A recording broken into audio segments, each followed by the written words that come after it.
All right, now we get to talk about a really cool race. I haven't played a flesh golem, but flesh golems are really cool, and the guys that play flesh golem are so cool, man. These guys are awesome. I love flesh golems. So essentially, you have dark, black. You can pick black or gray, but you have to kind of like rub makeup around your eyes, which can be tough sometimes. Definitely get the right type of makeup that you want that won't mess with your skin. And then you have like stitches across your skin. You have stitches on your face. And these flesh golems are essentially think of like Frankenstein monsters. They're Frankenstein people. And and they talk like this.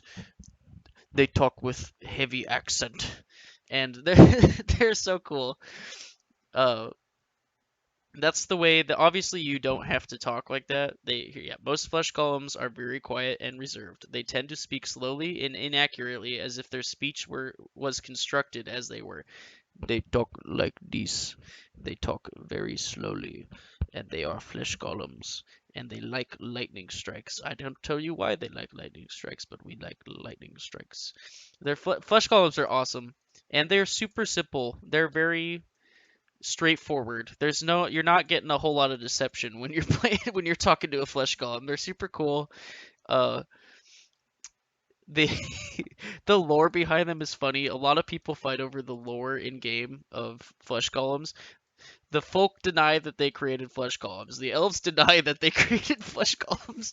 There's a really big like, who actually made flesh golems and who should we blame for making flesh golems? And blame is not in a bad way because flesh golems are awesome. But costume wise, they're super cool. The makeup isn't really that bad. Especially in terms of some of the makeup races like Lizard Man, Lizard Man is a lot of makeup. But with Flesh Golem, it's a tasteful application of makeup, and it's not too complicated to do. So a lot of people can, even with bad makeup skills, they can do a really decent Flesh Golem. Uh, Racial abilities, man, these guys are cool. All right, so we can't talk about Flesh Golems without talking about cannot run. Uh, you can speed walk. Power walking is allowed. Okay, yeah. So to make this so that way you don't have to have like a judge, like sit like a marshal sitting, and be like, well, is he actually running, or is he or is he really walking fast? You know, like power walking is allowed. Okay, but you can't sprint. There is no full-on sprinting while you are a flesh golem.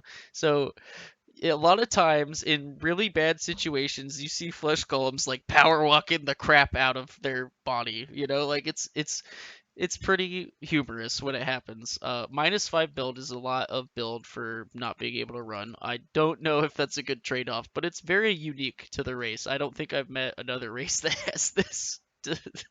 And it's very funny, honestly. It's awesome. I would play one of these guys, no, like hands down. If I had the time to put into another character, I would immediately play one of these. These are awesome.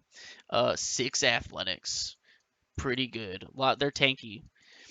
They cannot run. They have 6 enhanced strength. So as far as the races above them here, this is the strongest race we've seen so far. So you're looking at basically you take the max amount that you buy and then divide by 2, and that's how much you're gonna be swinging with a single sword in one hand. So you're getting +3 to any swing with anything in your hand, which is super cool. And then straight out of the gate, not even as an elder, you are immune to disease and immune to poison. So these aren't resists. These aren't, oh, I have X amount of these. This is, you are just immune. You are just immune. Cannot use psionic. Their brain don't work too good. Psionics not for me. -2 build. They can't learn psionics. It makes sense. Um, immunities. Immunities are so good. Immunity, obviously, again, we've talked about poison versus disease. Immunity to poison is a lot better than immunity to disease, but you still take, I mean, 2 free immunities, man, free. 10 build, 12 build, very expensive. Uh, but immunities, man, these are awesome. They work exactly how you think. If it says the word poison on it, you're immune. If it says the word disease on it, you're immune. Like, you just say no effect. That is super duper good. Immunities are really, really,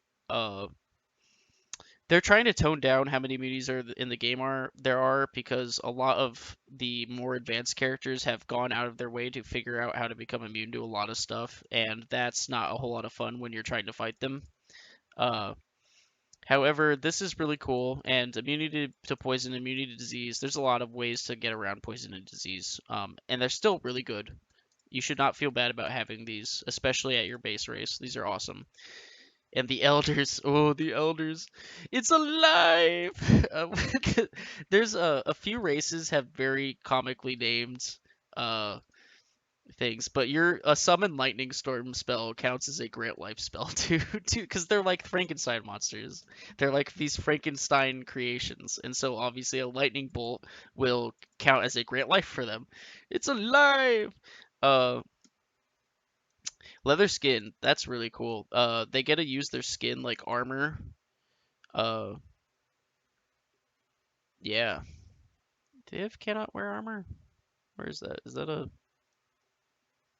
I don't know. Uh, Leather skin, cool. Immunity. Oh, oh, oh.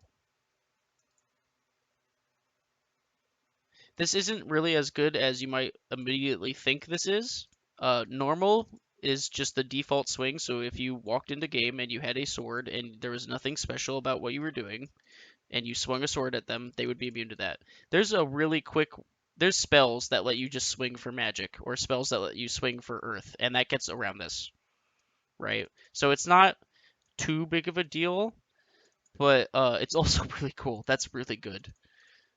Especially when you're talking about monsters. Monsters don't typically are big brain enough to like change how they're attacking, or they don't have the ability to. So like a wolf is gonna attack you for normal typically. There might be times when they attack you for disease, but a lot of the times they're gonna be attacking you for normal. So this also reads as immune to annoying squirrels or immune to annoying wolves in the woods that try and bother you. That's also what the skill means.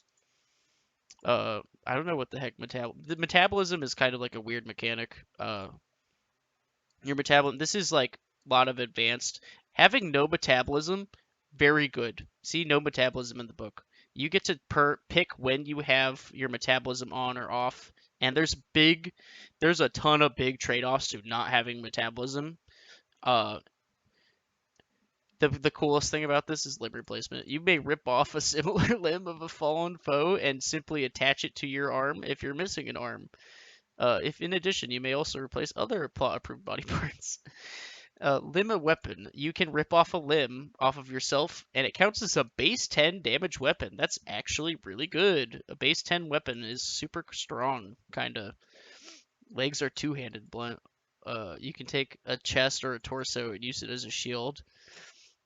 You get to like rip off somebody's chest and use it as a shield. That's pretty cool. These is like, dude, I would play one of these so quick if I didn't have so much invested into other races at the moment. Like this is so cool. Flesh Golem, and my first ever game, I was playing with a couple of other people who were playing their first ever game, and one of the guys played Flesh Golem and he loved it. He thought it was awesome.